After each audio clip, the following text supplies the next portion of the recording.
Use effect hook जो है उसको हम देखते हैं क्या काम करता है use effect hook.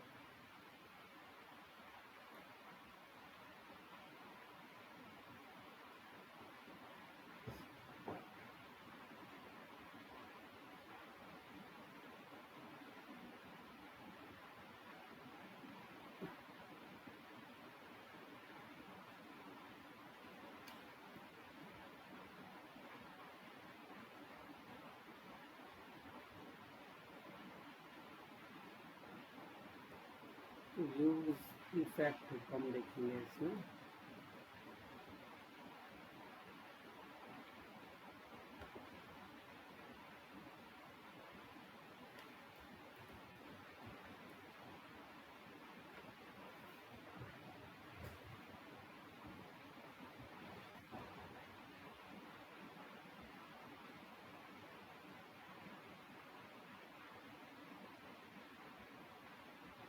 API calling के लिए या मतलब जितने भी साइड इफेक्ट्स होते हैं उनको कंट्रोल करने के लिए यूज इफेक्ट का यूज किया जाता है, साइड इफेक्ट्स को कंट्रोल करने के लिए। अच्छा, तब तक मैं एक बार प्रोजेक्ट इंस्टॉल कर लेता हूँ इसमें।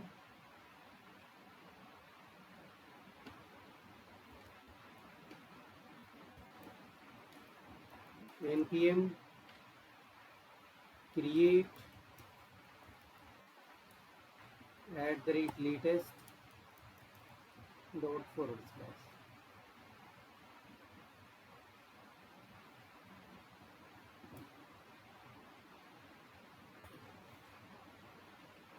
रिएक्ट हमारा इंस्टॉल इसमें हो गया।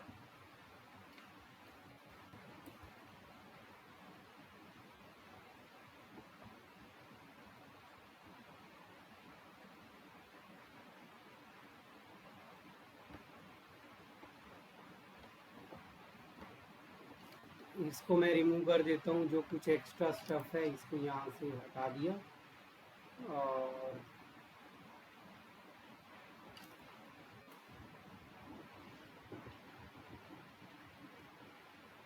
इसमें मैंने डाल दिया एक h1 हेलो वर्ल्ड।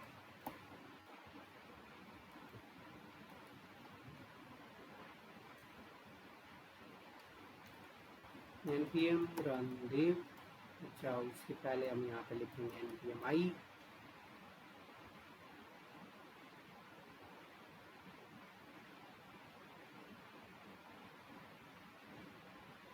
app.jsx। अच्छा, कुछ जो एक्स्ट्रा चीज़ें हैं जैसे CSS वगैरह लगी होगी, मैं CSS को भी यहाँ से हटा लेता हूँ। app.css app.index.css।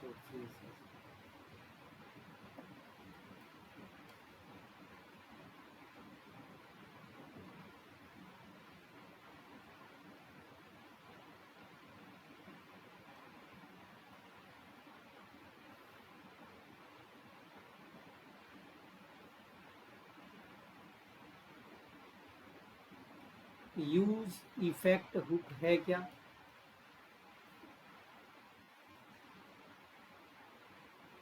देखो, यूज इफेक्ट हुक की अगर हम बात करते हैं यहाँ पर,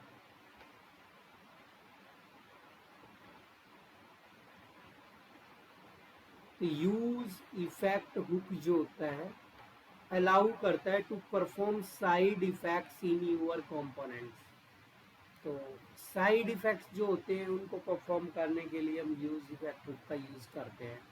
अब साइड इफेक्ट्स क्या होते हैं, जैसे कि डेटा को फैच करना एपीआई से, डाउन को अपडेट करना, टाइमिंग वगैरह अप्लाई करना, ये सारे साइड इफेक्ट्स हैं।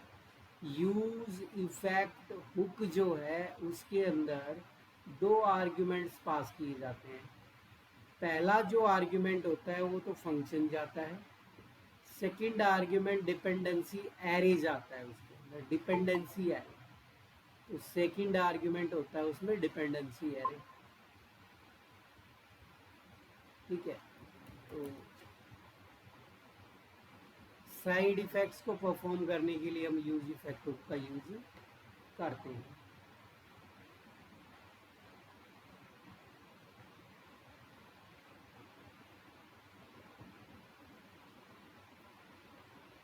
चलो अभी मैं यहाँ पर एपीआई कॉल करके दिखाता हूँ एपीआई।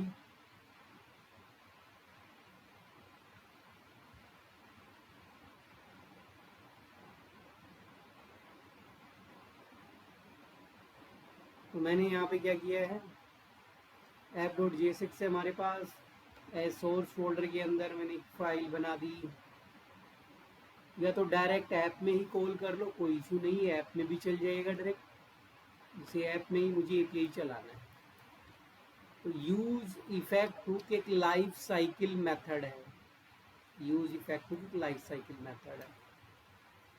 पहले तो हम इसको एग्जीक्यूट कराते हैं। यहाँ पे मैं लिखता हूँ यूज इफेक्ट। अभी बताया इसके अंदर 2 पैरामीटर्स जाते हैं। फर्स्ट पैरामीटर तो क्या होता है, फर्स्ट पैरामीटर अभी मैंने बताया कि फर्स्ट पैरामीटर क्या होता है। फर्स्ट पैरामीटर एक फंक्शन होता है, ठीक है। फर्स्ट पैरामीटर एक फंक्शन, ठीक है। तो फर्स्ट पैरामीटर फंक्शन है, यहाँ पे हम बनाएंगे फंक्शन। फर्स्ट पैरामीटर है और सेकंड पैरामीटर डिपेंडेंसी एरे है। अब ये जो हम फंक्शन पास करेंगे, तो ये फंक्शन नॉर्मल फंक्शन भी हो सकता है, एरे वाला फंक्शन भी हो सकता है। npm रन दें, इसको एग्जीक्यूट करते हैं।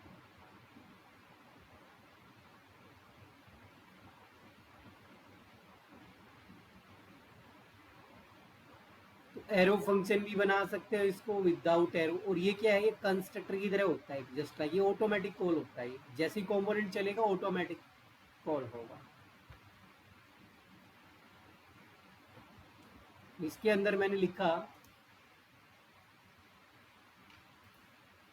कि कंसोल लगा देते हैं कि यूज इफेक्ट हुक, ठीक है। ये मैंने इसमें टाइप कर दिया यूज इफेक्ट हुक। अब देखो मैंने इसमें टाइप किया है यूज इफेक्ट हुक। तो इसका रिजल्ट अगर देखते हैं कंसोल पे, यहाँ पर, तो कंसोल में जब इसका आउटपुट चेक करोगे तो देखो यहाँ पे लिखा हुआ आ रहा है यूज इफेक्ट हुक। ये कॉल हुआ है, हमने तो इसको कॉल किया ही नहीं, फिर भी ये एग्जीक्यूट हुआ है, देख सकते हो। और कितनी बार चलता है, 2 टाइम्स एग्जीक्यूट होता है।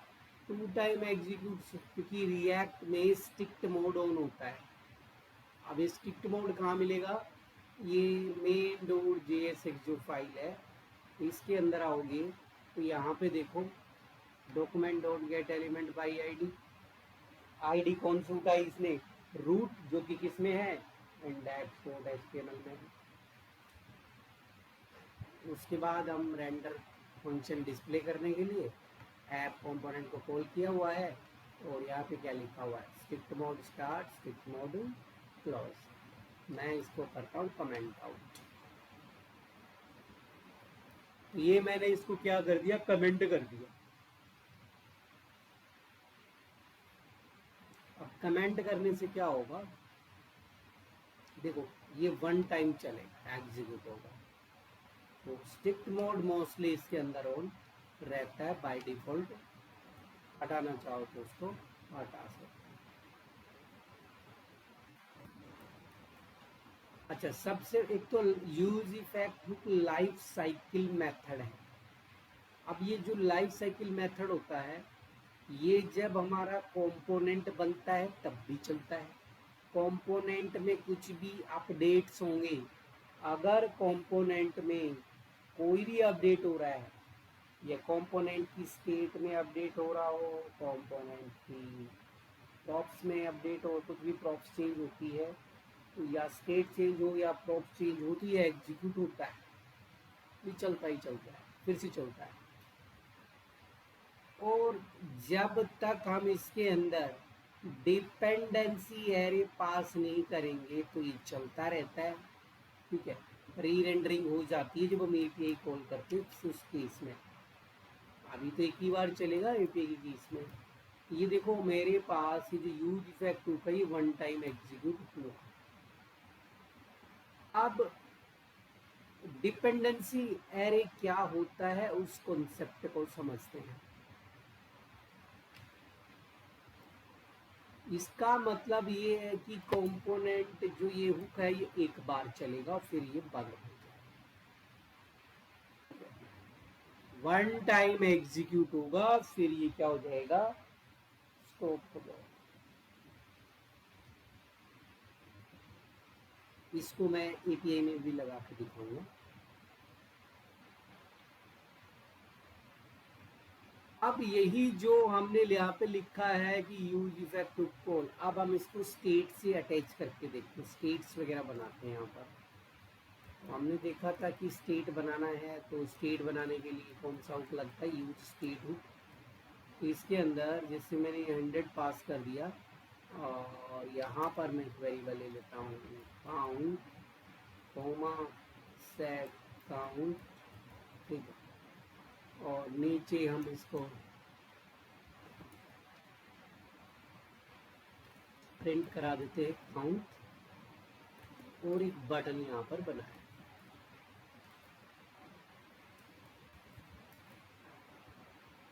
क्लिक में।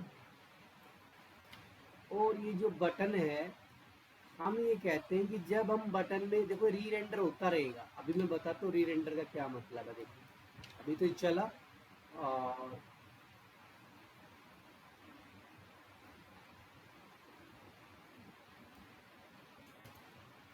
री रेंडर होता है, ये re render when states and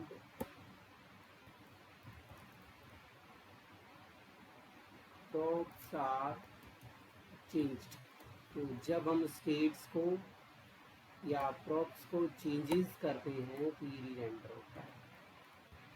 देखते हैं कैसे। इस बटन पे मैंने एक सिंथेटिक इवेंट लगाया ऑन क्लिक,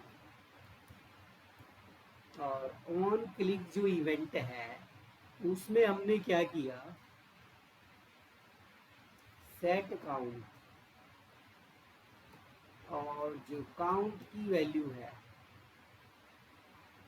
उसमें कर दिया है +1। और जब भी हम ऐसे कॉल करते थे इसके एरो फंक्शन से कॉल करना होता है, ये सिंटैक्स से ध्यान रखना। तो चेक करते हैं, अभी देखो यूज इफेक्ट हुक कंपोनेंट के बनते ही चल गया जैसे कंस्ट्रक्टर चलता है। अगर मैं इस स्टेट में कुछ अपडेट करता हूँ, देखो फिर से चल रहा है, इसी को बोलते हैं साइड इफेक्ट्स। ये देखो जितनी बार स्टेट्स में चेंज हो रहा है उतनी बार ये चल रहा है।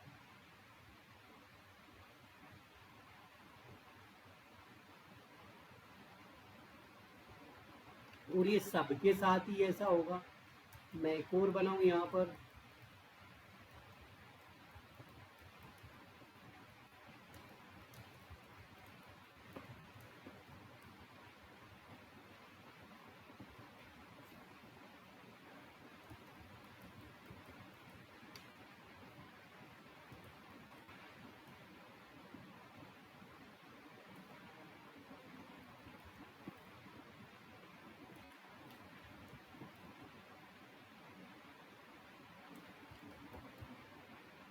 ये इसको भी हम लिख देते हैं क्लिक मी टू,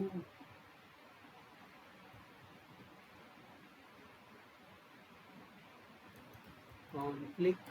और यहाँ पर हम जो फंक्शन कॉल करेंगे वो है सेट वैल्यू फंक्शन। पहले था सेट काउंट और यहाँ पर है सेट वैल्यू। तो जो भी वैल्यू है उसमें +10 करते हैं। तो देखो यहाँ पर एक तो 100 है, तो जब हम इसकी वैल्यू देखो अपडेट हो रही है और यूज इफेक्ट भी साथ में क्या हो रहा है, एग्जीक्यूट हो रहा है, जिसको साइड इफेक्ट बोलते हैं। ऐसे ही एक हमारे पास दूसरी स्टेट है और इसमें भी क्या कर रहा है, यूज इफेक्ट चल रहा है। तो यूज इफेक्ट जब भी कोई स्टेट अपडेट होगी या किसी प्रॉप्स में चेंजेस, कुछ भी चेंजेस होते हैं कंपोनेंट में, ये क्या होता है, फिर से फायर होकर चलता है। अब हम चाहते हैं ये सिर्फ एक बार चले जब कंपोनेंट लोड हो मेमोरी में, उसके बाद ये वाला जो यूज इफेक्ट होता है ये ना चले। तो ऐसे केस के लिए हम इसमें यूज करते हैं ये जो सेकंड वाला मैं सिंटैक्स अभी बताऊंगा, ये हम यूज करते हैं। ठीक है, ऊपर वाले को कर देते हैं कमेंट आउट।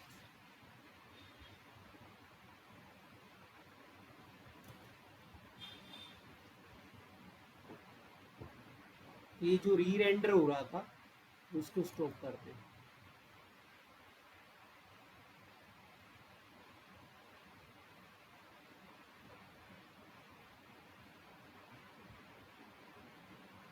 तो यहाँ पे क्या होता है,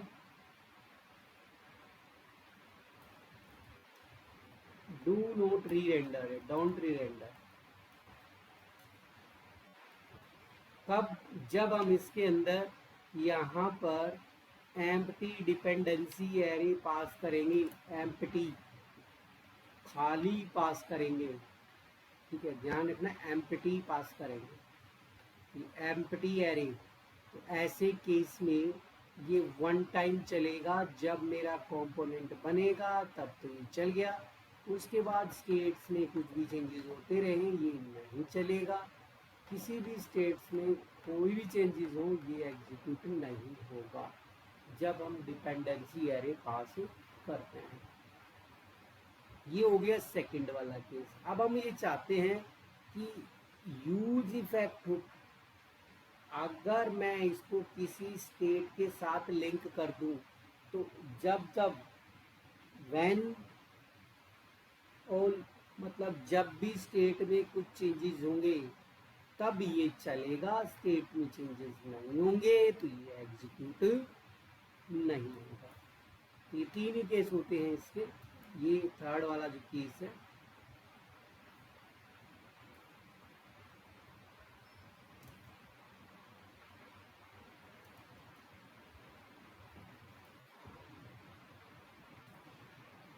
तो री render when states and props are changed,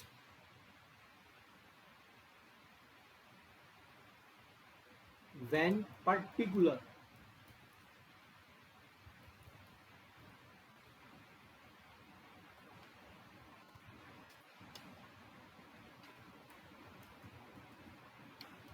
ठीक है, अगर कोई स्टेट चेंज की जाती है तो इसमें कैसे पास करेंगे।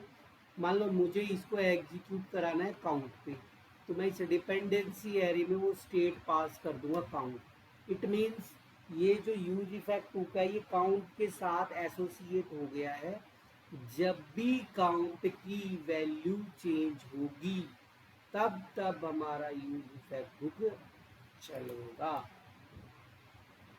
देखो इसके कहने, देखो यहाँ पर जब भी चेंज हो रही है काउंट की वैल्यू यूज इफेक्ट चल रहा है। और ये जो दूसरा वेरिएबल लिया था इसकी अगर चेंज कर रहे हैं, देखो वैल्यू तो चेंज हो रही है बट यूज इफेक्ट उसके साथ एसोसिएट होकर नहीं चल रहा। अगर मैं काउंट की जगह पे यहाँ पे लिख देता हूँ वैल्यू, तो फिर इससे लिंक हो जाएगा और फिर चलेगा। देखो चल रहा है, और अब इससे नहीं चल रहा।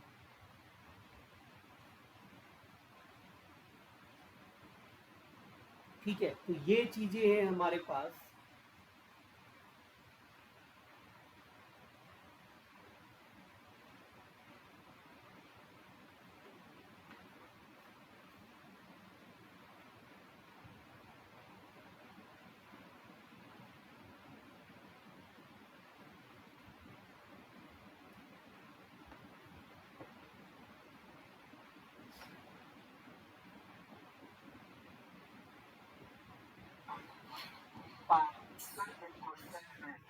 हम्म,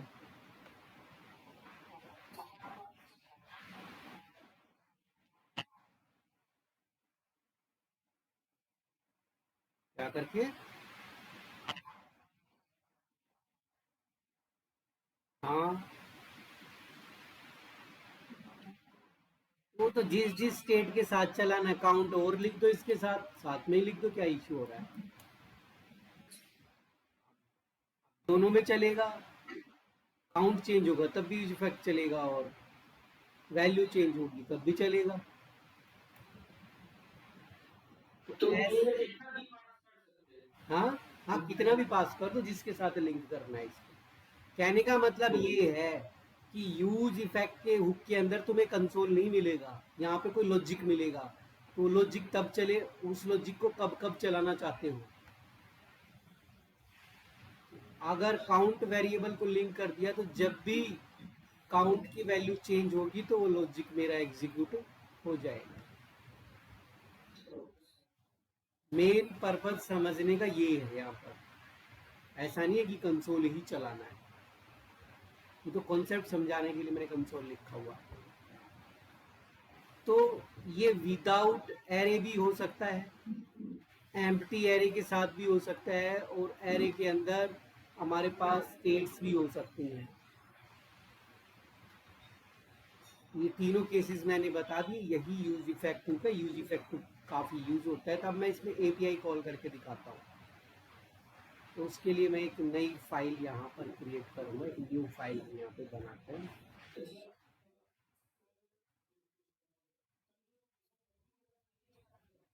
हाँ, यही इतना ही तो बताया, यही बताया बस। नहीं, यही बताया और कुछ नहीं बताया।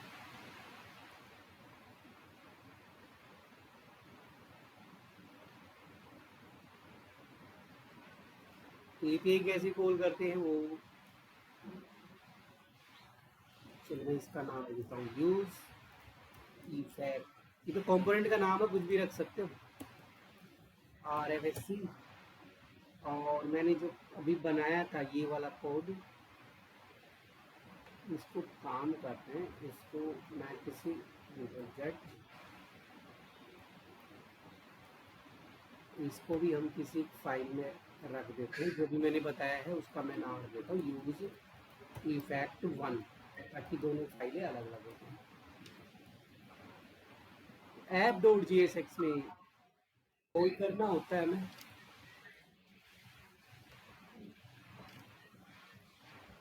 ये हमारा app dot G S x है।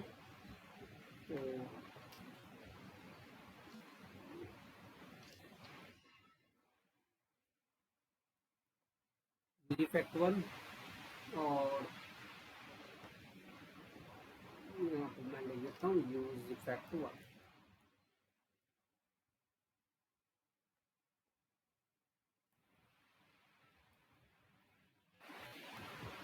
तो app dot G S x, यहाँ पर इसको आउटपुट तो वही आएगा, आउटपुट में तो कोई चेंजेस होने नहीं चाहिए। शायद कोई इंपोर्ट इंपोर्ट रह जाएगा। Import app dot C S S,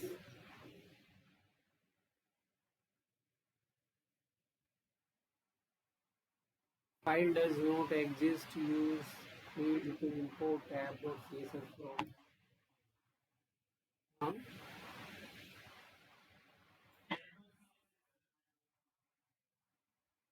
इसकी तो कोई नीड ही नहीं है।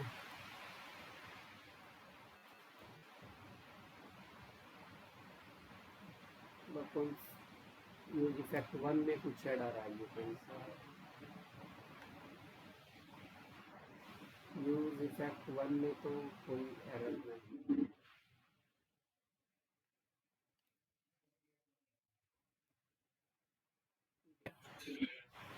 तो ये जैसे चल रहा था वैसे ही है, बस मैंने इसको थोड़ा दूसरी फाइल में रखा है।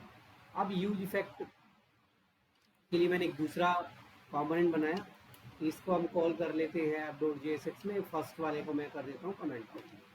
अब मैं इसमें एपीआई कॉल करता हूँ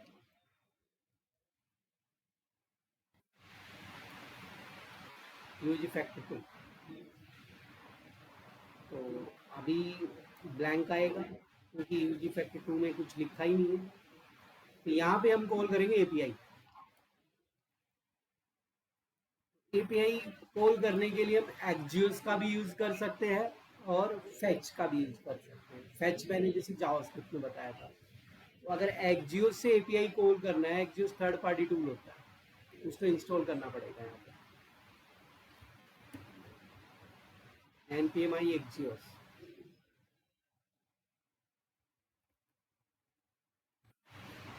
ये है। अब एक्जियोस क्या है,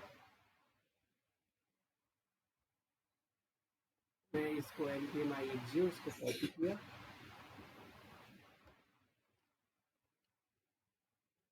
ठीक है, इसको इंस्टॉल करते हैं। तो HTTP रिक्वेस्ट को हैंडल किया जाता है एक्जियोस के थ्रू। यहाँ पे देख सकते हो एक्जियोस एक प्रोमिस बेस्ड HTTP क्लाइंट है। A promise based HTTP client, Node.js and the browser। तो HTTP रिक्वेस्ट को हैंडल किया जाता है, तो इसको इंस्टॉल करना होगा। इंस्टॉल हम कर चुके हैं। API वगैरह कॉल लगाना हो तो वही सेम एक्जियोस डॉट पोस्ट, तो डॉट देन जैसे प्रॉमिस बताया था, या फिर async await, दोनों में से कोई भी यूज किया जा सकता है। ये async await के थ्रू करके दिखा रखा है, तो कैसे भी हम इसको कॉल कर सकते हैं।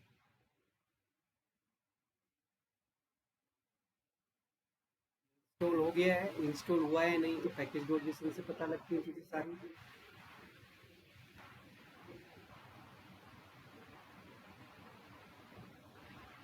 और वही एपीआई लेते हैं जो, अच्छा एक तो मैं इसमें बूटस्ट्रैप को भी लिंक कर देता हूँ थोड़ा, ताकि स्क्रीन पे डेटा प्रॉपर दिखाई दे।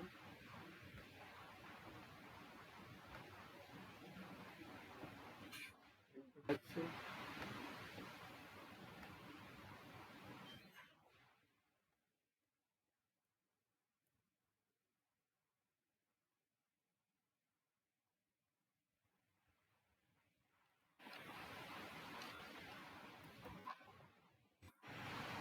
CSS को लिंक किया।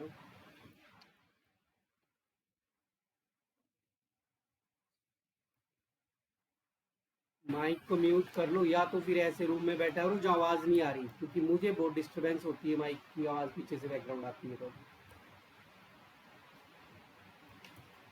जब पूछना हो तो अनम्यूट किया करो।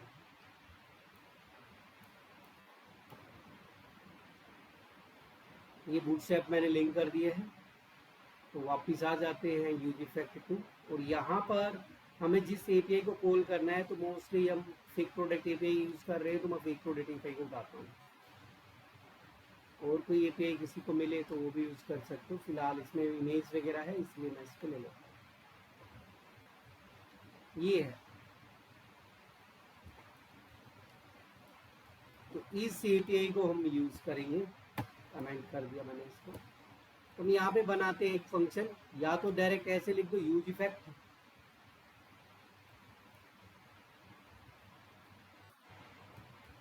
ठीक है। तो यूज इफेक्ट के अंदर ये हमारे पास अभी बताया मैंने फंक्शन, और दूसरा एक बार चलाना है तो डिपेंडेंसी है एपीआई को वन टाइम एग्जीक्यूट करना है, एम्प्टी। और या तो फंक्शन को अंदर ही बना लो या बाहर बना लो, दोनों में से कैसे भी चला सकते हो। चाहो तो यहाँ से भी चला सकते हो, कि यहाँ पे मैं एक फंक्शन बनाऊं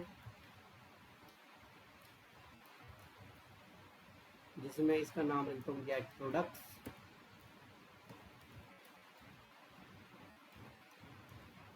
ये मैंने कैरो फंक्शन बना दिया यहाँ पर, और इसको इसी के अंदर कॉल कर लेते हैं, गेट प्रोडक्ट को कॉल कर दिया। इसके अंदर हम लगाएंगे अभी एपीआई। एपीआई हम मोस्टली एरर हैंडलिंग के लिए ट्राई कैच यूज कर सकते हो। ये मैंने अभी लगाया है ट्राई, और इधर हम लिखेंगे एक्जियोस। एक्जियोस इंपोर्ट होगा क्योंकि थर्ड पार्टी टूल है, तो ऊपर इंपोर्ट होगा। तो कौन सा है, गेट एपीआई। और इसके अंदर जो एपीआई का पाथ था वो डाल दिया, जो ऊपर मैंने अभी लिखा था। अब ये प्रॉमिस रिटर्न करता है, तो प्रॉमिस को हैंडल डॉट देन से भी कर सकते हो, चाहो तो डॉट देन से हैंडल कर दो या async await से हैंडल कर दो। देन इसमें हमारे पास एक रेस्पॉन्स आएगा, ठीक है। यहाँ पे दिखा सकते हो, या फिर मैं यहाँ पे सीधा डायरेक्ट लिख देता हूँ। मेरे पास इसमें कन्वर्ट करने की जरूरत नहीं होती जेसन फॉर्मेट को, क्योंकि ये ऑटोमेटिक कन्वर्ट करता है एक्जियोस, तो एक लाइन कम हो जाती है इसमें।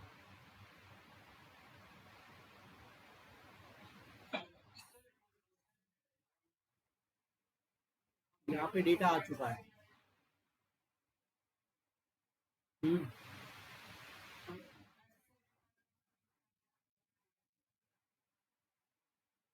लगाना है।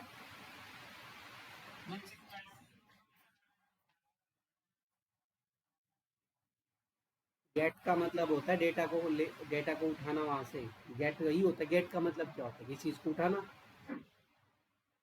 डेटा को लेके ही तो आ रहा हूँ। जब भी डेटा को उठाओगे हमेशा गेट ही लगेगा। ठीक है, डेटा भेजने के लिए पोस्ट लगता है।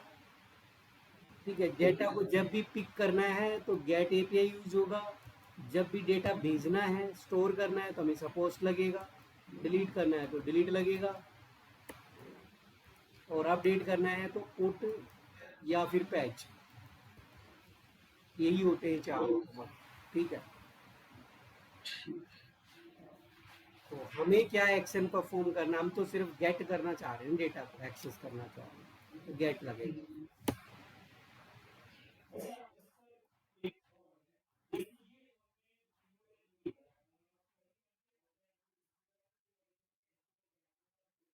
एक ही बात है, कुछ भी कर लो, वो सब कुछ ठीक है। जैसे वो तो कोड को थोड़ा सा हम क्या करते हैं, अपना जो कोड है उसको थोड़ा क्लीन कर लेते हैं, तो हम यूआरएल पास कर दे, की बात है, कुछ भी कर लो, उसमें कोई दिक्कत नहीं है। ठीक है, यहाँ पे चाहे तुम अपना एक वेरिएबल बना लो यूआरएल, उससे कोई इफेक्ट नहीं पड़ता उसको, कि वो कोड क्लीन हो जाता है बस, और कुछ नहीं।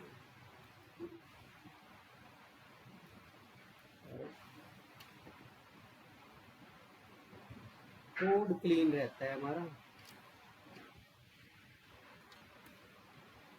बात तो वही है ना, अब इसमें यूआरएल पास करना पड़ेगा, कोई इफेक्ट थोड़ी ना हुआ है इसमें, तो जैसा चाहे पास कर दो। ठीक है, तो वेरिएबल्स के थ्रू ही हम ज़्यादातर यूज़ करते हैं, ताकि कोई दूसरा यूआरएल यहाँ पे चेंज हो तो वो इसमें पहुँच जाए, वो तो कोड शॉर्ट हो जाता है। तो रिजल्ट हमारा अभी भी सेम ही रहेगा यहाँ पर। ठीक है, तो देख सकते हो कि यहाँ पे हमें डेटा देखने को मिल रहा है, या फिर यहाँ पे लिख सकते हो रेस्पॉन्स, और अगर मैं यहाँ पे लिखता हूँ res.data, तो यहाँ पे अभी चलाएंगे तो देखो डेटा हमारे पास आ रहा है डेटा। डेटा आ गया तो इसको हमें रिएक्ट में शो करना है। अब पहले हमें रिएक्ट वेरिएबल में इसको स्टोर करना होगा, तो हम यहाँ पे स्टेट क्रिएट करेंगे कॉन्स्ट, जैसे मैं लिखता हूँ प्रोडक्ट्स, कॉमा सेट प्रोडक्ट्स,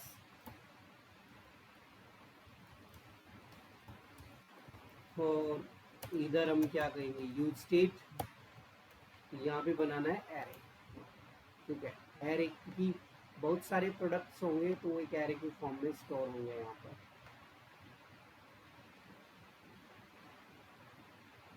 तो हम क्या करेंगे, जो हमारे पास आर ई एस जो डेटा आ रहा है उसको हम सेट प्रोडक्ट्स के अंदर भेज देंगे। यहाँ पर देखो, तो वो किसमें पहुंच जाएगा, किसमें पहुंच गया अभी, सेट प्रोडक्ट्स किस लिए था, सेटर फंक्शन, क्योंकि पहले एम्प्टी एरे है। अब जो भी आर ई एस डेटा है वो किस में स्टोर हो गया, प्रोडक्ट्स के अंदर। तो कंसोल को कमेंट आउट कर सकते हो, कंसोल की हमें कोई नीड नहीं है, डेटा हमारे पास आ चुका है। वो डेटा अगर यहाँ पर शो करना है स्क्रीन पे, तो चेक करके देख सकते हो कि डेटा आ रहा है या नहीं। तो उस टेस्टिंग के लिए हम यहाँ पे लगा सकते हैं स्टिंगीफाई ऑप्शन, कि जेसन डॉट स्टिंगीफाई, तो किसको दिखाना है, प्रोडक्ट्स को। नहीं मिलता है तो नल शो कर दो। तो देखो हमारे पास प्रोडक्ट्स आ गए हैं, तो फ्री प्रोडक्ट्स यहाँ पर आ गए हैं, और एरे ऑफ ऑब्जेक्ट्स की फॉर्म में। इसको कर लेते हैं कमेंट, तो हम यहाँ पर प्रोडक्ट्स को डिस्प्ले करा सकते हैं। ठीक है, जैसे भी डिस्प्ले कराना चाहो, यहाँ मैंने जैसे कि क्लास लगा दी है कंटेनर,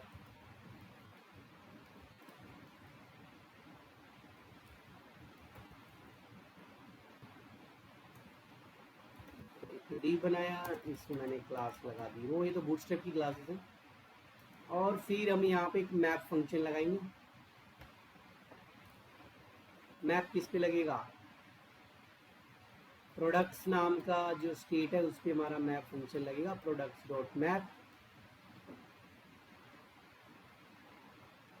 तो यहाँ पर लेंथ भी निकाल सकते हो कि प्रोडक्ट डॉट लेंथ, अगर उसकी लेंथ 0 से ज़्यादा है तो क्वेश्चन मार्क तो मेरा ये वाला पार्ट चल जाए,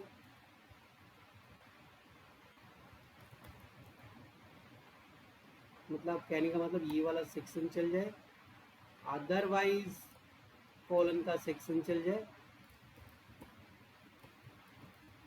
और इसमें लिख देते हैं हम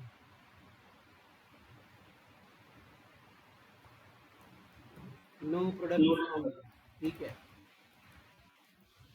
कुछ भी यहाँ पे कोई इमेज वगैरह कुछ भी लगा सकते हो। फिलहाल हम यहाँ पर बनाएंगे अपना मैप फंक्शन।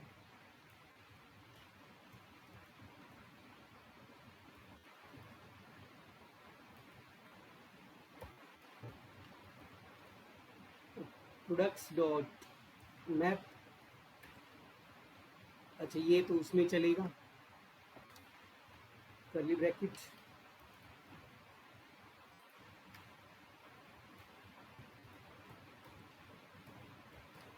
और यहाँ पे इसको स्टोर कर लिया है प्रोडक्ट वेरिएबल में।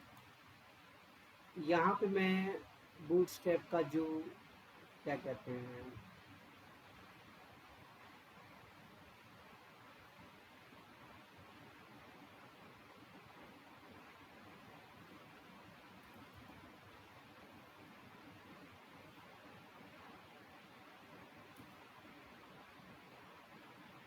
इसमें कार्ड बना होगा, उस कार्ड को यहाँ से पिक कर लिया।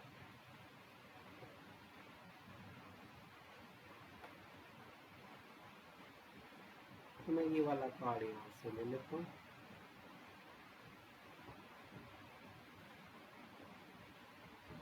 ये कार्ड मैंने यहाँ पे डाल दिया।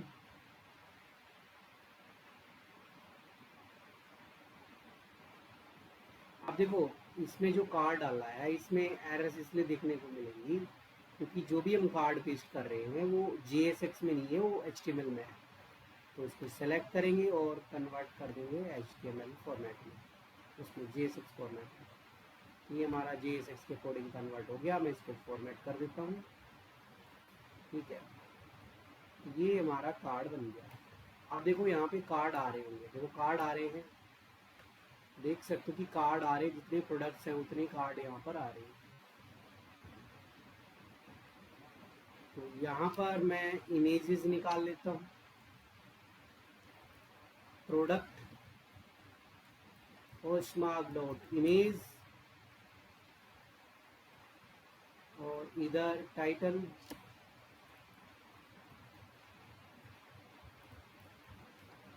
प्रोडक्ट डॉट टाइटल, और यहाँ पर प्राइस वगैरह दिखा देते हैं।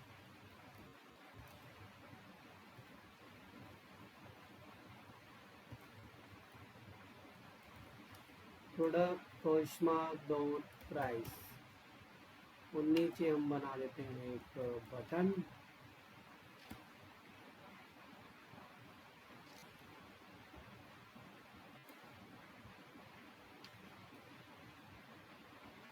बटन का नाम लिख दिया हमने, जिसे ऐड टू कार्ट कुछ भी बनाओ।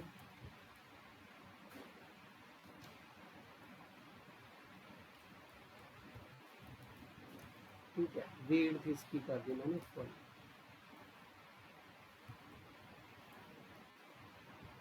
यहाँ पे देखो प्रोडक्ट्स आ चुके हैं,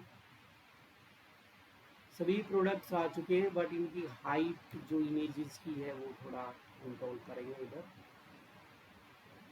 यहाँ पे मैं स्टाइल लगा देता हूँ और हाइट पर।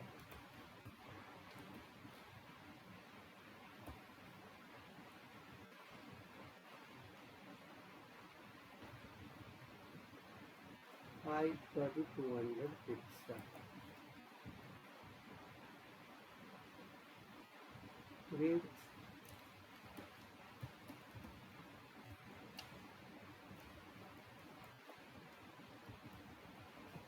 वेट भी हमने यही किया। तो फिलहाल प्रोडक्ट्स कुछ ऐसे दिखेंगे। 18 की जगह मैं थोड़ा इसका साइज छोटा कर लेता हूँ, 16 रैम।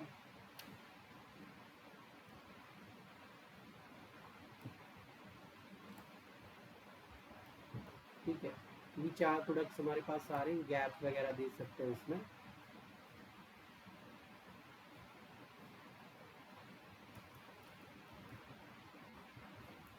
गैप अगर जाएगा तो गैप आ गया है इसमें।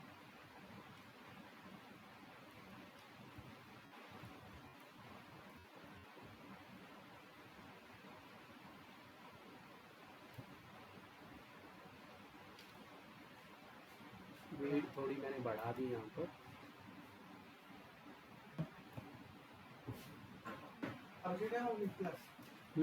हाँ इसी टाइम होगी।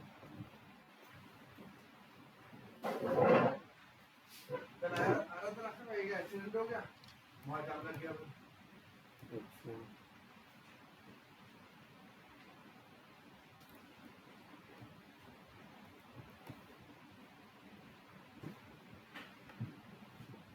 ठीक है, अभी प्रोडक्ट्स हमारे पास इधर आ गए। तो इस तरीके से हम API को कॉल करते हैं। बाकी और स्टाइलिंग कर सकते हैं इसमें जितना भी चाहो स्टाइल।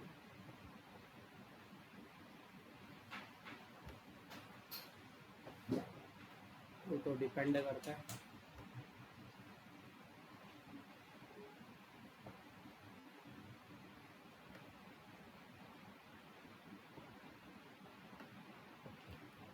अगर हम यहाँ कुछ नहीं लगाते हैं और रिफ्रेश करते हैं तो देखो 9 प्रोडक्ट काउंट आ जाएगा।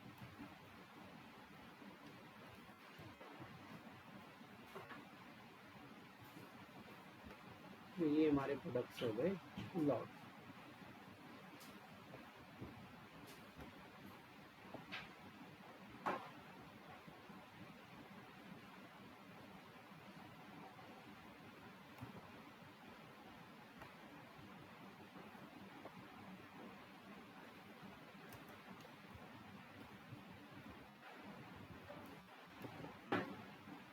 अभी गैप ठीक आ गया है। मार्जिन ऑटो मैंने नीचे से भी कर दिया। तो ये इस तरीके से चलेंगे हमारे।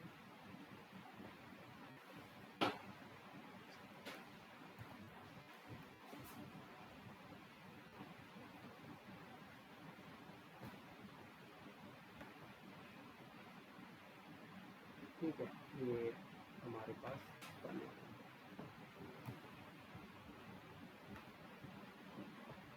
ये प्रोडक्ट्स पता लग गए API कॉलिंग कैसे होती है। बाकी जितनी भी इंफॉर्मेशन इसमें से निकालनी हो उतनी निकाली जा सकती है। ये यूज इफेक्ट हुक था। ये यूज इफेक्ट हुक हमारा कैसे वर्क करता है। तो फेक प्रोडक्ट API से डेटा हमने चेक किया कि डेटा आ कैसे रहा है। ठीक है, प्रोडक्ट्स 20 थे। कार्ड्स वगैरह भी होंगे इसमें। प्रोडक्ट्स वाला नहीं रखा है। जो भी प्रोडक्ट्स मैंने अभी कॉल किए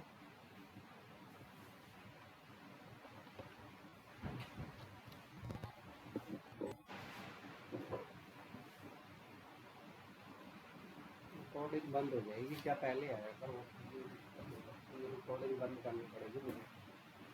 स्क्रीन नहीं चलती तो हाँ कर लो। लिंक आया हुआ है। रिकॉर्डिंग बंद करनी पड़ेगी मुझे। इस वायर मैंने नहीं लगा रखी ना अभी। फिर आधी आधी हो जाएगी रिकॉर्डिंग।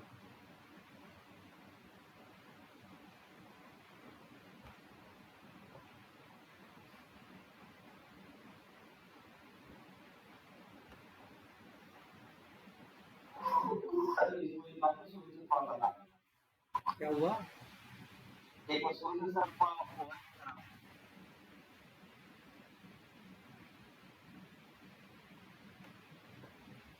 तो हमने API कॉल किया यहाँ पर। API क्योंकि प्रोडक्ट्स इस पाथ पे हमारा API है। इसको डायरेक्ट डाल लो। जो कंफ्यूजन हो रहा है जिसको, तो ये वेरिएबल में स्टोर करने की बजाय डायरेक्ट पास कर सकते हो।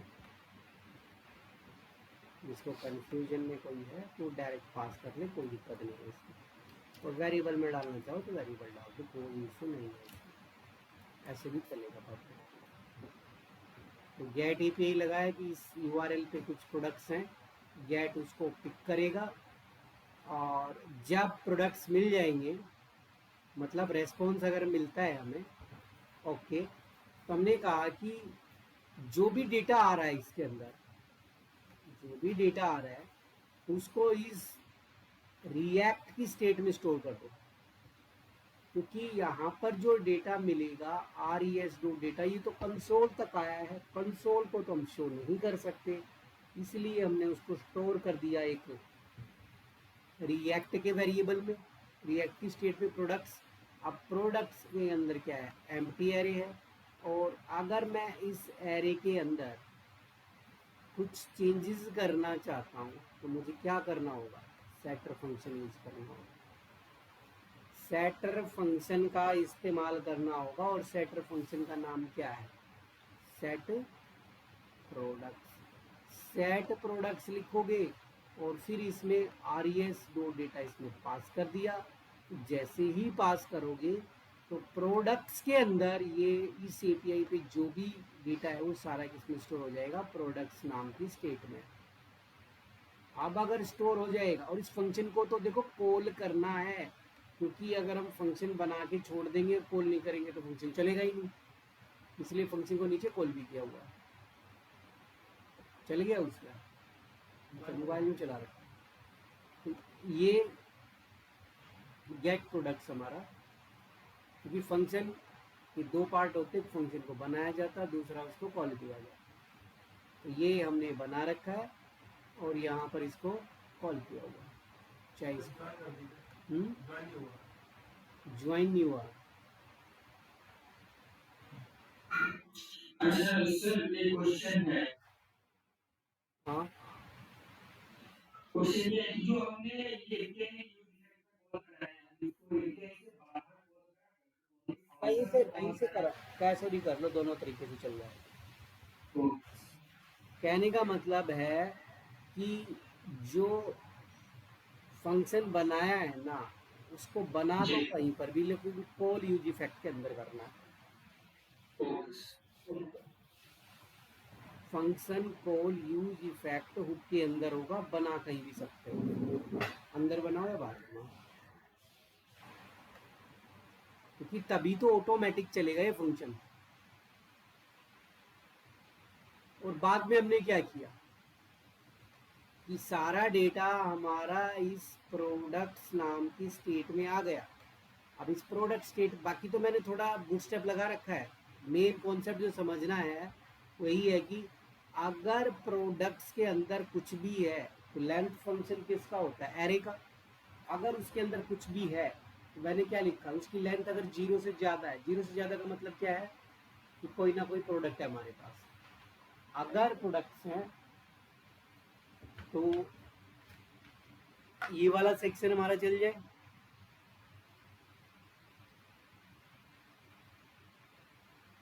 लैपटॉप दे देना मुझे एक बार, ठीक है।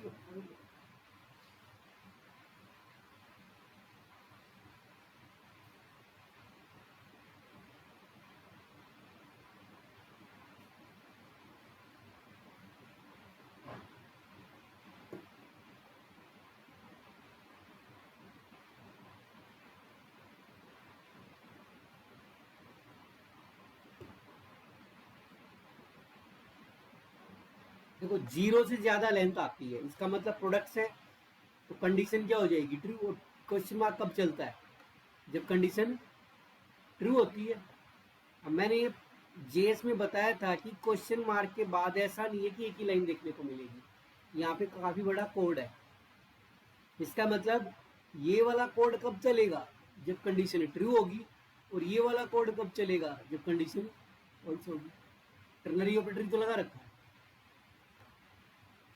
तो अगर कंडीशन ट्रू है लेंथ, तो हमने कहा कि अब हमें वो प्रोडक्ट्स तो बहुत सारे हैं, तो लूप लगाना पड़ेगा। तो लूप के लिए क्या लगा रखा, मैप फंक्शन। मैप क्या करता है, लूप का ही काम करता है।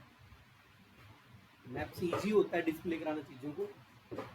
हमने कहा प्रोडक्ट्स डॉट मैप, मैप के अंदर एक फंक्शन लगा दिया, और उसके अंदर क्या किया, जो बूटस्ट्रैप का एक कार्ड का कोड था उठा के पेस्ट कर दिया, कार्ड का code as it is, card का कोड पेस्ट कर दिया मैंने यहाँ पर। बाकी वेट कम ज्यादा कर सकते हो। इमेज में इमेज लगा दी, क्योंकि अब इमेज किस में होगी, जो प्रोडक्ट्स थे वो प्रोडक्ट में कॉपी हो गए, तो product dot image, product dot title, product price. ये तो जावास्क्रिप्ट में ही बताया था मैंने ये पॉइंट, ठीक है। बस इतना कॉन्सेप्ट था, ऑटोमेटिक लूप चलेगा और प्रोडक्ट्स को शो कर देगा, इमेज की जगह इमेज इधर अपने आप रिपीट होता चला जाएगा ही, ठीक है।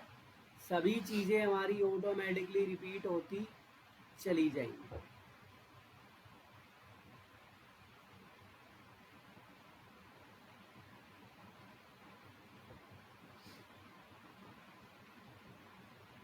छोटा बड़ा इसलिए दिखाई देगा थोड़ा, क्योंकि ये जो टाइटल है किसी का छोटा है किसी का बड़ा है। बाकी तुम थोड़ा यूआई खुद मैनेज कर सकते हो, यूआई तो तुम्हारे हाथ में कंट्रोल करना। ये मैंने जो प्रोडक्ट्स है वो कॉल करके दिखा दिए तुम्हें, चाहे तुम इसको टेबल सीएसएस से बनाओ, किसी से भी बनाओ, इसको डिजाइनिंग पार्ट किसी से भी बना सकते हो।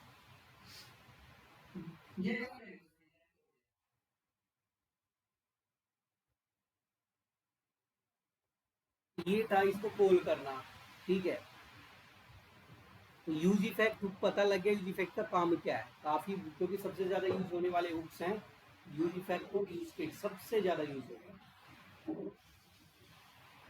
और ये भी ध्यान रखना है कि जो यूज स्टेट हुक है वो क्या करता है, लोकल वेरिएबल बनाता है। कैसा लोकल, कहने का मतलब अब मैंने प्रोडक्ट्स वेरिएबल बनाया है, स्टेट बनाई, तो ये किस में यूज होगी, इसी कंपोनेंट में तो चलाऊंगा मैं इसको। अगर मुझे दूसरे कंपोनेंट में चलाना है तो क्या करना पड़ेगा, प्रॉप्स भेजनी पड़ेगी, तभी यूज हो सकता है, इसलिए क्या है ये लोकल है। तो ग्लोबल वेरिएबल कैसे बनेगा, ग्लोबल वेरिएबल के लिए हमें या तो रिडक्स का इस्तेमाल करना होता है या कॉन्टेक्स्ट एपीआई यूज करना होता है। इसके लिए ग्लोबल वेरिएबल, मान लो कोई ऐसा वेरिएबल है जो मल्टीपल कंपोनेंट्स में यूज हो रहा है, तो उस वेरिएबल को क्या करना पड़ेगा, मुझे उस स्टेट को क्या बनाना पड़ेगा, ग्लोबल। तो उसी के लिए हमारे पास दो ऑप्शन है।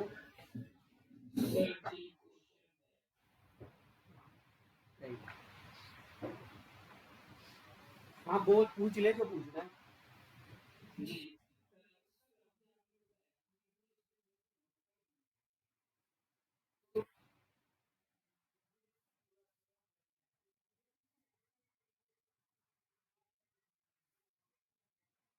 नोट कर देते हैं, ऐसे थोड़ी ना होगा। ये मैंने यहाँ पर काउंट बना रखा है, तो क्या मैं यूजी फैक्टू में काउंट लगा सकता हूँ? तो और क्या कहना चाह रहा हूँ मैं, यही तो बोल रहा हूँ मैं। लोकली तो हुआ वेरिएबल, उसी कंपोनेंट में तो यूज होगा। मैंने वो वेरिएबल बनाया उस कंपोनेंट में और मैं यूज करूँ दूसरे कंपोनेंट में, से कैसे पॉसिबल है? तो इसीलिए क्या हुआ, वो लोकल हुआ। तो उसको यूज करने का एक तरीका तो ये है, एक मेथड तो ये प्रॉप्स भेज दो, प्रॉप्स। बट मान लो कि मेरा प्रोजेक्ट में 500 कंपोनेंट है, प्रोजेक्ट में बहुत सारे कंपोनेंट बन जाते हैं, आप कितने में प्रॉप्स भेजोगे? वो प्रॉप्स इतना मुश्किल हो जाएगा, पता ही नहीं लगेगा कहाँ कौन सा गया, तो कॉम्प्लिकेटेड हो जाता है ज़्यादा।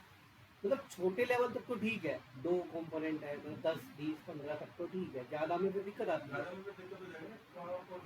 कौन सा कहाँ पहुँच गया, हमें ही नहीं समझ में आएगा कोड कहाँ गया। तो ग्लोबल वाला कैसा केस होना चाहिए कि हम उसको क्या कर सके, ग्लोबल बना सके, ताकि डायरेक्ट एक्सेस हो जाए किसी भी कंपोनेंट। तो ग्लोबल हम उसी को बनाएंगे जो मल्टीपल में यूज होगा, ऐसा नहीं हर किसी को उठा के ग्लोबल रख देंगे। हमें लग रहा है कि ये कोई ऐसी चीज है मल्टीपल कंपोनेंट में यूज हो सकती है, तो उसको हम ग्लोबल बनाएंगे, अदरवाइज लोकल रखेंगे। एक दो कंपोनेंट तक कोई पास हो रहा है तो हमारा काम प्रॉप से चल जाता है।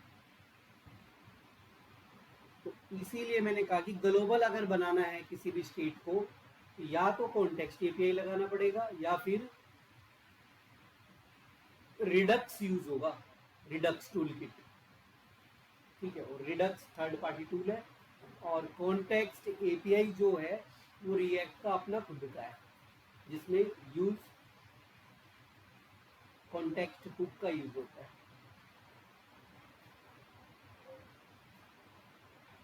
तो सर रिडक्स वो global state management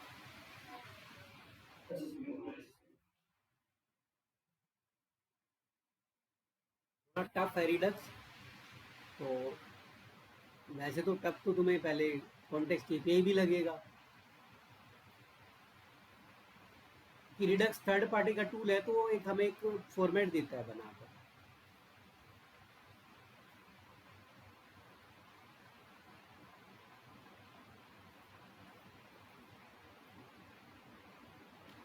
Redux use,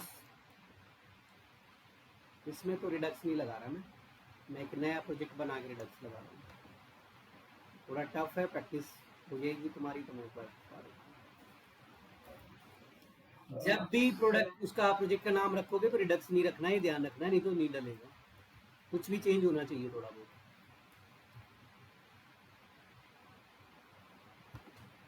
हाँ पूछ क्या, जब तक मैं इंस्टॉल करता हूँ पूछ ले जो पूछना है।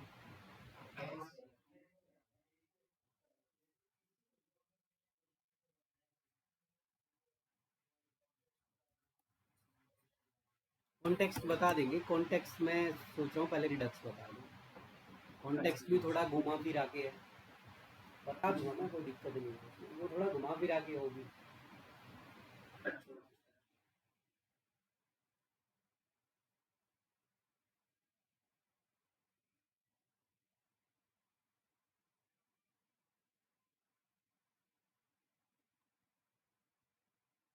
किसी भी चीज़ को कर लो आगे पीछे, बतानी तो मुझे दोनों ही है। बट जब तुम्हारे प्रोजेक्ट्स बड़े होते हैं तो रिडक्स ज़्यादा यूज होता है। स्मॉल प्रोजेक्ट्स के लिए हम कॉन्टेक्स्ट एपीआई का इस्तेमाल कर सकते हैं।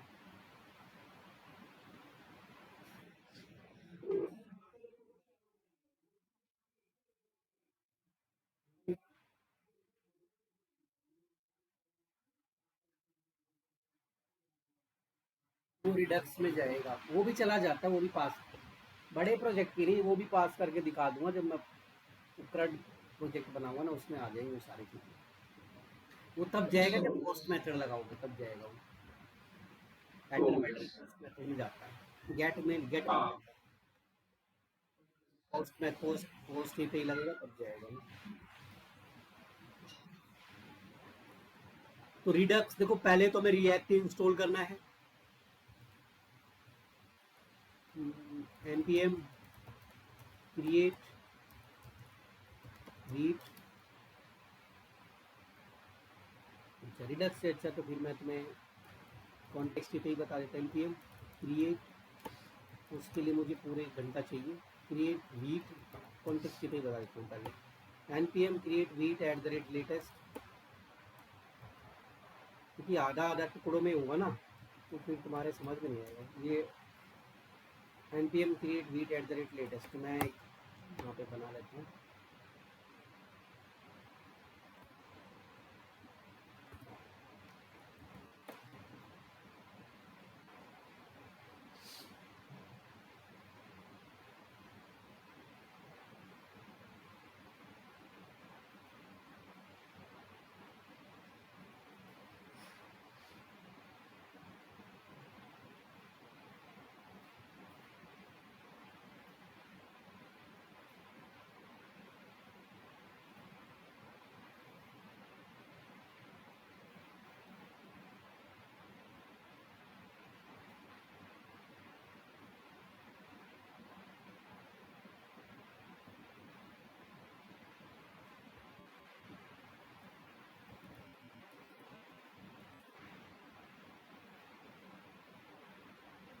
Package dot JSON source app dot JSX.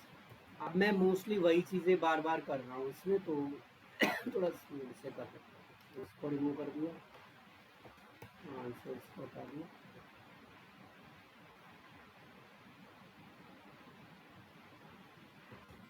Answer इसको हटा दिया। ठीक है, तो और क्या कुछ है, सी एस एस वगैरह का कोड भी मैं रिमूव कर देता हूँ। App dot C S S इसको रिमूव कर दिया है। App dot app dot C S S का कोड क्या था, index dot C S S. अगर किसी को टेलविंड जो टेलविंड यूज़ करना चाहे तो टेलविंड भी लगा सकते हो, जैसे बूटस्ट्रैप लगाते हो। तो टेलविंड का सेटअप भी बता देता हूँ मैं कैसे होता है। यहाँ पे लिख दोगे टेलविंड सी एस एस, इस पे जाओगे, यहाँ से टेलविंड पे क्लिक करना है, जिसको टेलविंड इंस्टॉल करना है डॉक्यूमेंटेशन पे जाएंगे। और वीट के अंदर देखो टेलविंड कैसे लगाना होता है, इन्होंने यहाँ पे दिया है। सबसे पहले ये वाली लाइन ऐड करनी है, कॉपी किया और एक न्यू टर्मिनल ऑन किया। तो इस जो न्यू टर्मिनल है यहीं पर मैं लगा देता हूँ इसको।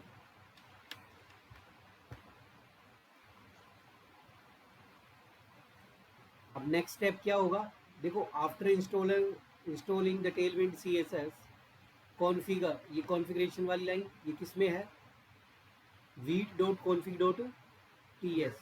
चेक करो कि ये फाइल है या नहीं मेरे पास। इसको बंद कर लो पहले वाले में, Vite dot config dot T S आ गई। तो इसके अंदर हम एक लाइन ऑफ कोड ऐड करना है। कोई नहीं, वो टी एस तब होगी जब टाइप स्क्रिप्ट इंस्टॉल करोगे, और जब जावा स्क्रिप्ट करोगे तो जी एस होगी।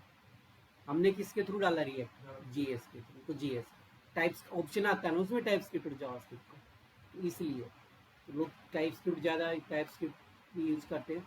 ये दो लाइन ऐड करनी है उसमें, या तो इसको कॉपी पेस्ट मार लो, पर ये एरर देगा, कॉपी पेस्ट मारेंगे तो दो चेंज कर लो।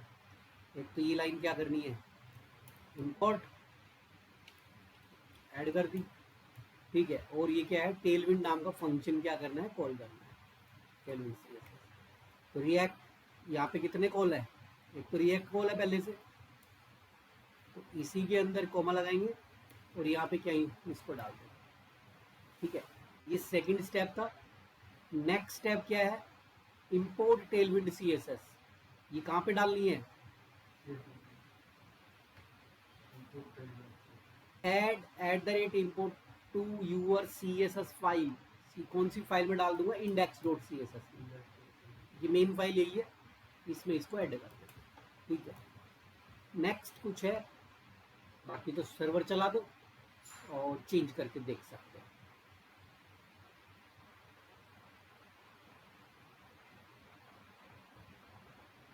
Link H F style dot C S S, इसका तो कोई यूज नहीं है।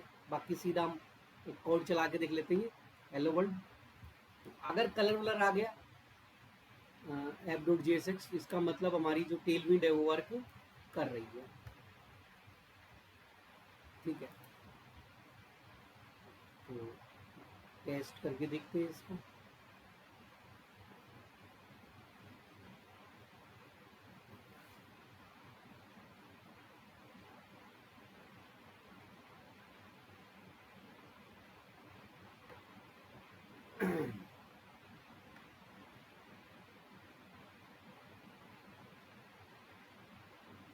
एक बार बंद करके चला लेना सर्वर को, npm रन,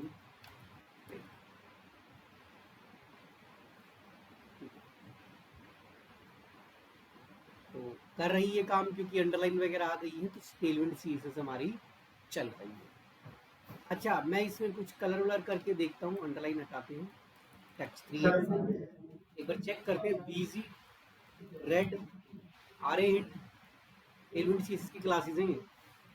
तो अगर मैं 400 करता हूँ, आ गया कलर, ठीक है। बूटस्ट्रैप की तरह ही चलेगी। पैडिंग कितनी करनी है, तो पैडिंग के हिंट आ गए सारे, कितनी पैडिंग डालनी है। टेलविंड सीएसएस भी मैंने इसमें अटैच करके दिखा दिया, ठीक है। होवर वगैरह भी लगा सकते हो, मैं जैसे कि होवर करूं और होवर में मैं लिख देता हूँ बीजी रेड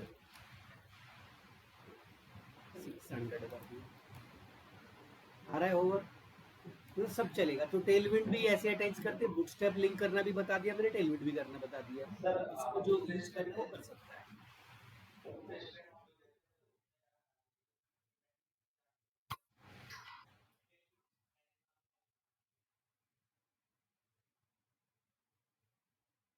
कोई पूछ रहा है या आपस में ही बात कर रहे हो,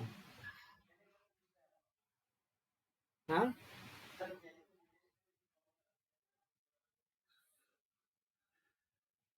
आवाज थोड़ी सी कम आ रही है कौन।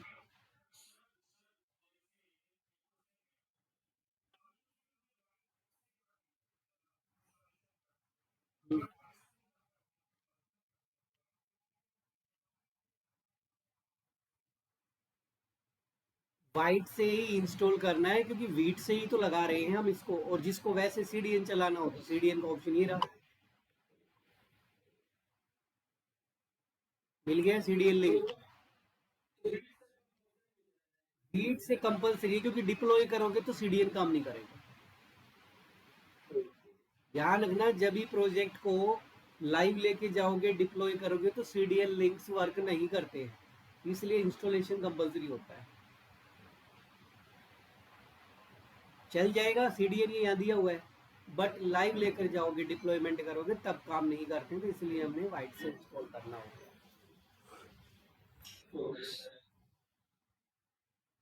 तो जिसको जो फ्रेमवर्क यूज करना है, मतलब जिसको बूटस्ट्रैप चलाना है बूटस्ट्रैप लगा सकते हो, उसको टेलविंड लगाना हो टेलविंड यूज कर सकते हैं।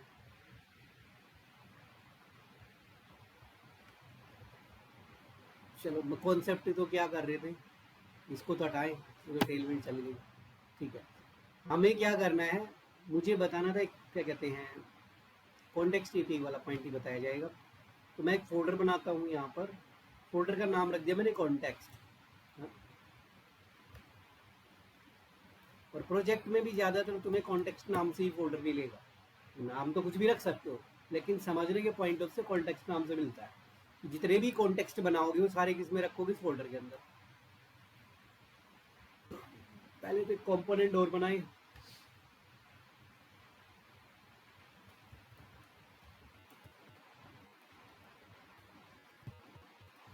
और इस देखो मैं यहाँ पर एक कंपोनेंट बनाता हूँ, कंपोनेंट का नाम चाहे ए रख दो या बी रख दो।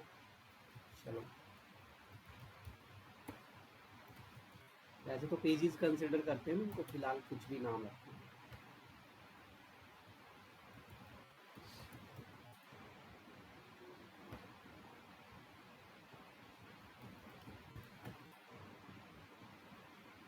तो ये वाला पार्ट सबको पता, R F S C, React, R F S C, React functional component, React function कौन सा रह गया, अबाउट, नहीं हो गए, तीनों हो गए। तो अब हम कंपोनेंट को कॉल कर सकते हैं कहीं पर भी, जैसे मैं ऐप में कौन सा कर लेता हूँ कॉल, हॉम, तो हम कंपोनेंट कॉल होते हैं, हमारा है, हमारा यहाँ पर लिखा हुआ। ठीक है, तो ये कहाँ मिला, कहाँ बना रखा था, हम कंपोनेंट। थोड़ा सा इसका फॉन्ट बजा कर देते हैं कि होम पेज वर्क्स लिख दिया, एंगुलर में लिखा आता है इस तरीके से, होम पेज वर्क्स। इसका साइज थोड़ा बड़ा कर देते हैं। इसमें साइज के लिए क्लासेस होती हैं, 2XL, 3XL, 6XL। मैंने इसकी ये थोड़ा सा साइज हो गया बड़ा। ठीक है, और सेंटर में करने के लिए सेम वही क्लास है, टेक्स्ट सेंटर। मोस्ट ज़्यादातर क्लासेस बूटस्ट्रैप वाली ही है। ठीक है, कुछ चेंजेस मिलेंगे यहाँ पर। ये हमारे पास आ गया कि होम पेज वर्क्स। ठीक है, इसी लाइन को अबाउट में भी ले लेते हैं थोड़ा स्टाइलिशिंग के लिए।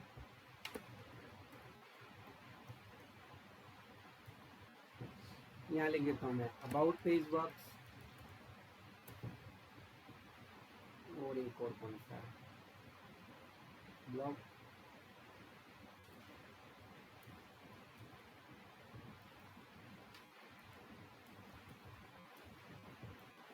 ठीक है, तो ये हमारे पास है। अब कॉन्टेक्स्ट ये पे हमें देखना है। तो देखो, कॉन्टेक्स्ट के लिए स्टेप्स है। सबसे पहले कॉन्टेक्स्ट बनाना है, टफ है थोड़ा सा कॉन्टेक्स्ट भी, लेकिन कॉन्टेक्स्ट से तब थोड़ा रिडक्स पड़ता है। लेकिन स्टार्टिंग में तुम्हें ये भी काफ़ी टफ लगेगा जब तक प्रैक्टिस नहीं करोगे 3-4 बार। इसमें सबसे पहले कॉन्टेक्स्ट बनेगा, जैसे मैं कोई भी एक नाम से कॉन्टेक्स्ट बना देता हूँ। मैंने बना दिया ऑथ नाम से। ठीक है, कॉन्टेक्स्ट का नाम चाहो तो यहाँ पे लिख दो, या फिर मैं यहाँ पे ऑथ नाम से बना रहा हूँ। क्या नाम बना रहा हूँ, ऑथ, ठीक है, कॉन्टेक्स्ट का नाम बना रहा हूँ यहाँ पे ऑथ, या इसका नाम भी रख सकते हो ऑथ कॉन्टेक्स्ट, जो तुम्हें अच्छा लगता हो रख सकते हो अपने समझने का पॉइंट ऑफ व्यू से, ठीक है। ऑथ कॉन्टेक्स्ट मैंने यहाँ पे लिखा। अब यहाँ लिखना है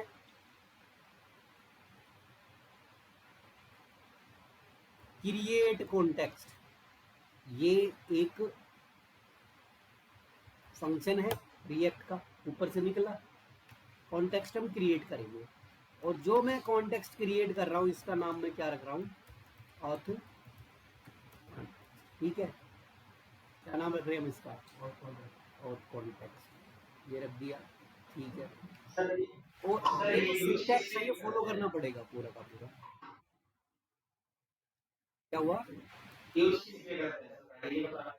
ग्लोबल वेरिएबल के लिए, अभी तो बताया,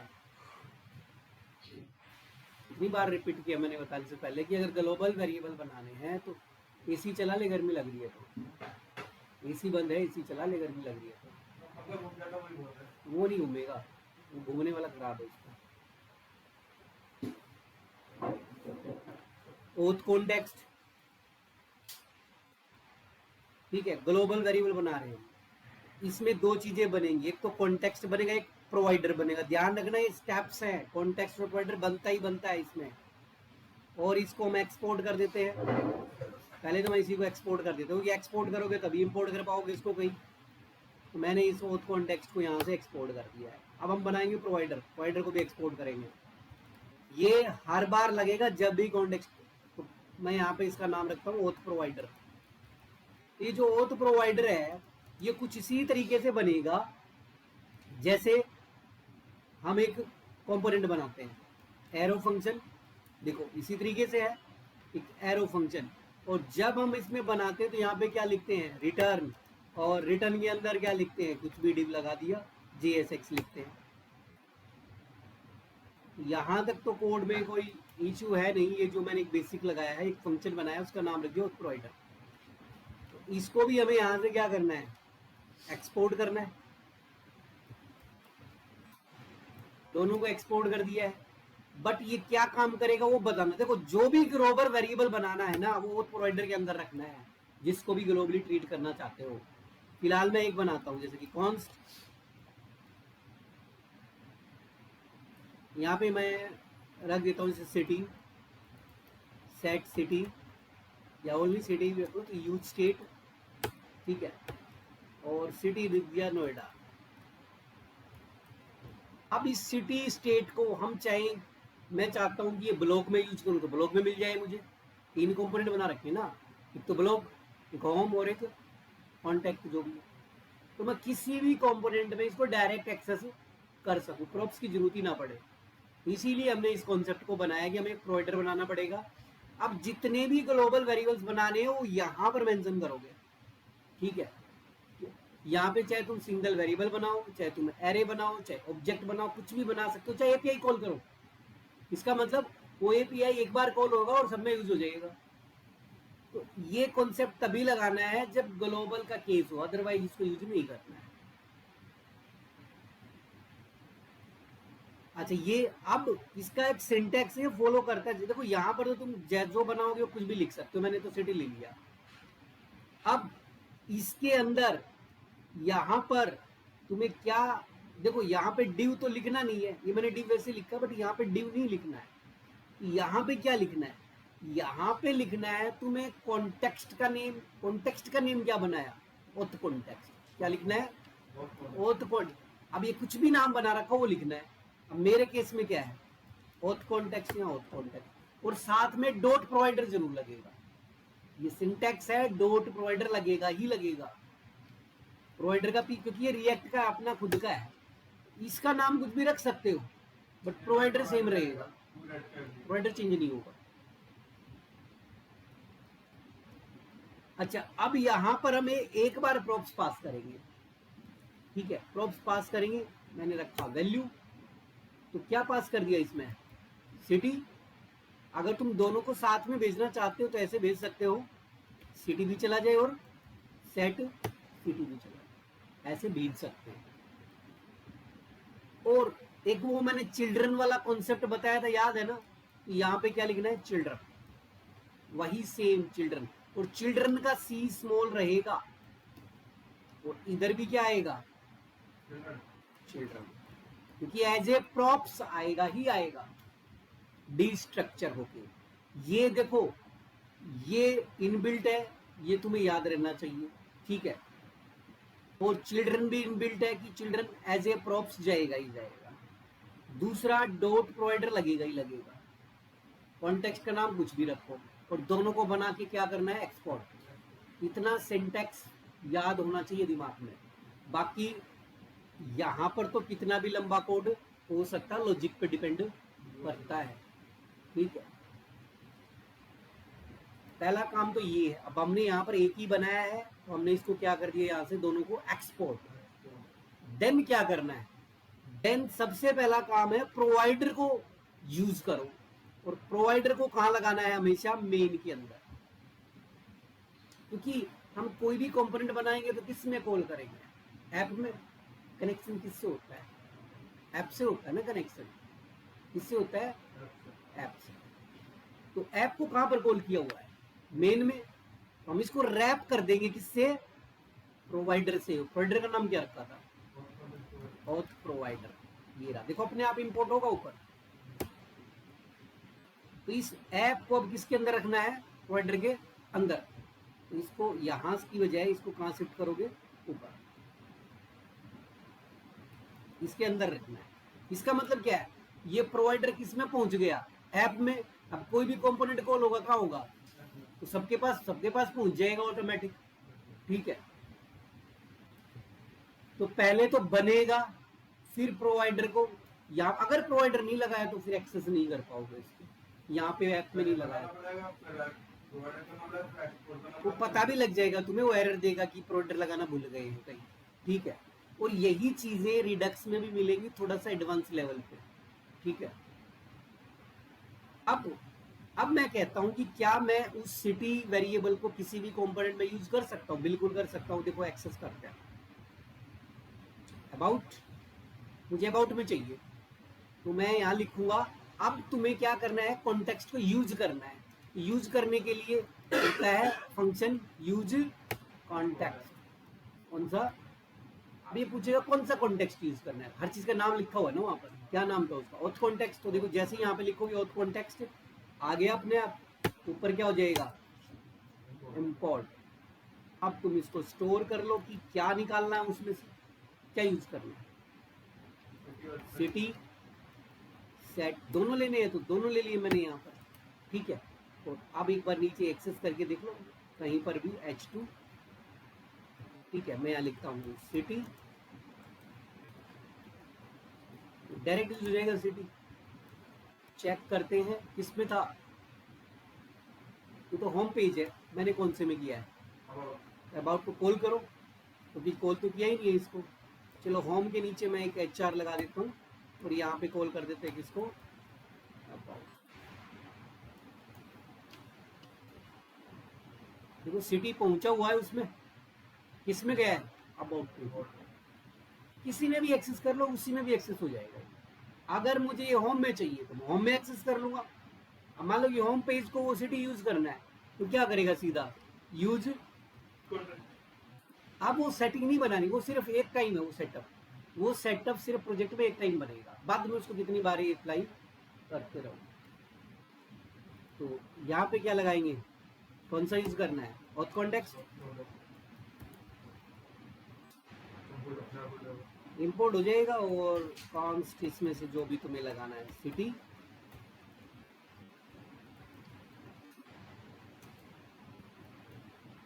थोड़ा डिफिकल्ट है, प्रैक्टिस करने से चीजें आएंगी, वो कोई मैटर नहीं है इसका। इससे ज्यादा डिफिकल्ट पड़ता है रिडक्स, ये तो उसके मुकाबले काफी आसान है। सिटी, देखो ऊपर वाले में भी चला गया, तो मैं इसको कहीं भी आसानी से क्या कर सकता हूँ? एक्सेस कर सकता हूँ। कहीं प्रॉप्स पास किया हमने? कहीं नहीं किया, सिर्फ एक बार डाला, कहाँ पर? मेन में। उसके बाद किसी को भी जरूरत नहीं है, जिसको निकालना है सीधा डायरेक्ट निकालेगा कॉन्टेक्ट से। तो ये क्या है? ये है ग्लोबली, ठीक है? तो ग्लोबल यूज करने का ये था कॉन्टेक्स्ट एपीआई का मेथड। तो कॉन्टेक्स्ट जरूर बनता है, प्रोवाइडर जरूर बनता है। अब लॉजिक कितना भी बड़ा हो सकता है, ठीक है, लॉजिक नहीं बनेगा प्रोवाइडर के बगैर, ठीक है। अब तुम यहाँ पर जितने चाहे उतने बना लो स्टेट, सारे क्या होंगे, ग्लोबल।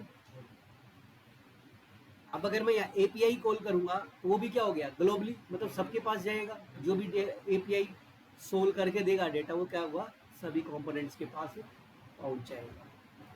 तो कहने का मतलब यहाँ पर कितना भी बड़ा कोड हो सकता है।